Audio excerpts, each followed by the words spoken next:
Breaking news చూస్తున్నాం. సూర్యాపేట జిల్లా అనంతగిరి మండలం గొండ్రియాలలో కళ్యాణ లక్ష్మి చెక్కుల పంపిణీ విషయంలో జరిగిన స్కామ్ వెలుగు చూసింది. 2009లో వివాహం చేసుకున్న ఓ జంట 2025లో కళ్యాణ లక్ష్మి పథకం పేరుతో చెక్కును డ్రా చేసుకుంది. ఇక 2023లో వివాహం జరిగినట్లు నకిలీ ధ్రువపత్రాలు సృష్టించి కళ్యాణ లక్ష్మి పథకానికి దరఖాస్తు చేసుకున్నారని, ఈ ఏడాది మేలో ఈ పథకం కింద చెక్కు తీసుకున్నారని గ్రామస్తులు ఆరోపించారు. ఉమ్మడి రాష్ట్రంలో కళ్యాణ లక్ష్మి పథకం లేదని, వివాహమైన 16 ఏళ్లకు చెక్కు రావడం ఏంటని స్థానికులు ప్రశ్నించారు. ఇదే గ్రామంలో దొడ్డిదారిన కళ్యాణ లక్ష్మి పేరుతో పలువురు చెక్కులు స్వాహా చేస్తున్నట్లు ఆరోపణలు ఉన్నాయి. ఈ వ్యవహారంలో గతంలో తహసీల్దార్ కార్యాలయంలో పనిచేసిన ఓ రెవెన్యూ ఇన్స్పెక్టర్ చక్రం తిప్పినట్లుగా సమాచారం. దీంతో అధికారులు క్షేత్రస్థాయిలో విచారణ చేయకుండానే ధృవీకరణ పత్రాలు జారీ చేశారని ఆరోపించారు. దీనిపై అనంతగిరి తహసీల్దార్ను వివరణ కోరగా పూర్తి స్థాయిలో విచారణ చేసి బాధ్యులపై చర్యలు తీసుకుంటామని తెలిపారు.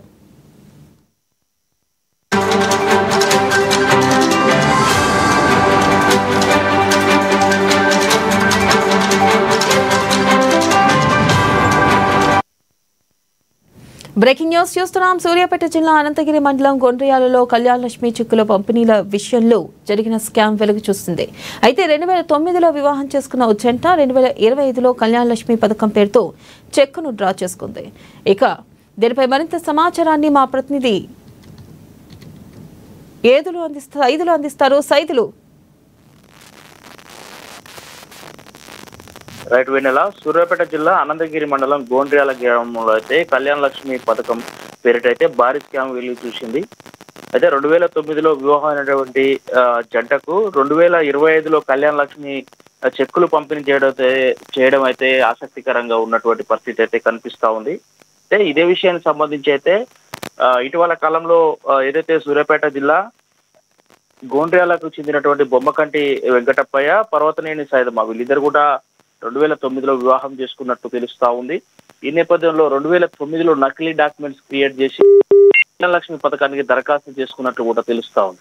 అయితే ఇదే విషయానికి సంబంధించి కూడా అయితే 2009లో అసలు విషయం అంటే ఏంటంటే తెలంగాణ రాష్ట్రంలో అప్పటికే అవతరించలేదు. 2009లో తెలంగాణ రాష్ట్రం అవతరించలేదు. అప్పటికి ఉమ్మడి ఆంధ్రప్రదేశ్ రాష్ట్రంలో ఉన్నారు అందరు కూడా. అప్పటికి కళ్యాణ లక్ష్మి మేనిఫెస్టో అసలు ఎక్కడుంది అంటూ కూడా స్థానికులు చర్చ అయితే జోరుగా సాగుతుంది. ఇదే విషయానికి సంబంధించి ఈ విషయం పూర్తిగా బయటికి బొక్కిందని చెప్పాలి. దాదాపుగా 16 ఏళ్ల కిందట వివాహమైనప్పుడు కళ్యాణ లక్ష్మి మేనిఫెస్టో లేదు. ఇప్పుడు సంబంధించి కూడా ఈ చెక్కు రావటం ఏంటనే విషయానికి వస్తే ఇటీవల కాలంలో ఎవరైతే బొమ్మకంటి ఉన్నారో అతనికి కూతురుకు శారీ ఫంక్షన్ చేశాడు. ఈ నేపథ్యంలో రీసెంట్ గా కూడా మే నెలలో కళ్యాణ లక్ష్మి పథకం కిందట చెక్కు తీసుకోవడంతో అయితే వెంకటప్ప భారీ స్కామ్ చేశాడని గ్రామస్తుల ద్వారానైతే బయటికి ఈ విషయం అయితే వచ్చింది. ఎందుకంటే ఎవరైతే వెంకటప్ప ఉన్నాడో ఈ పోయిన మే నెలలో శారీ ఫంక్షన్ ఏదైతే తన కూతురుకు శారీ ఫంక్షన్ చేశారో అయితే ఇటీవల కాలంలో మళ్ళీ కళ్యాణ లక్ష్మికి సంబంధించి చెక్కును తీసుకోవడంతో అయితే ఇంత పెద్ద కూతురు ఉంది, దీంతో పాటు ఫంక్షన్ చేశారు, దాంతో పాటుగా ఇతనికి పెళ్ళై ఎన్ని సంవత్సరాలు అవుతుందనే విషయం చూస్తే ఈ చర్చ అనేది సాగడంతో అయితే ఇది పూర్తిగా బయటకు వచ్చిందనే విషయం అయితే తెలుస్తా ఉంది. ఇదే విషయానికి సంబంధించి కూడా వెంకటప్ప తహసీల్దార్ కార్యాలయంలో పనిచేస్తున్న ఓ రెవెన్యూ అధికారి సహకరించాడంటూ కూడా సమాచారం ఉంది. అయితే తన ద్వారాగా ఇలాంటి నకిలీ పత్రాలు క్రియేట్ చేసుకొని దీన్ని టోటల్ గా ఇలాంటి ఘటనలకు పాల్పడుతున్నట్టు తెలుస్తా ఉంది. వెన్నెల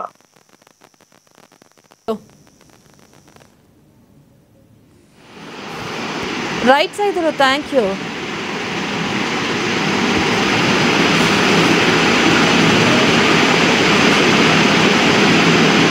న్యూస్ లో కళ్యాణ లక్ష్మి చెక్ పైన ఒకటి అడ్వర్స్ న్యూస్ రావడం జరిగింది. 2009లో వివాహం అయ్యి 2025లో చెక్ ఇచ్చారు అనేసి కళ్యాణ లక్ష్మి చెక్ ఇచ్చారు అనేసి పేపర్ లో రావడం జరిగింది. ఈ విషయమే మేము ఈ ఆఫీస్ లో ఎంక్వైరీ చేయగా అది గోండ్రియాల గ్రామానికి సంబంధించిన బొమ్మకంటి వెంకటప్పయ్యది అనేసి తెలియవచ్చింది. దీనికి సంబంధించిన ఆన్లైన్ కాపీస్ అయితే ప్రజెంట్ మేము ప్రింట్అవుట్ చేయడం జరిగింది. దీనికి ఒరిజినల్ ఫైల్స్ మేము ఎంక్వైరీ చేస్తున్నాం. దీనిపైన జిల్లా కలెక్టర్ సార్ కూడా మమ్మల్ని ఎంక్వైరీ రిపోర్ట్ అడిగారు. దీన్ని మేము రేపటికల్లా మేము సమర్పిస్తాము కావున తెలియజేస్తాం.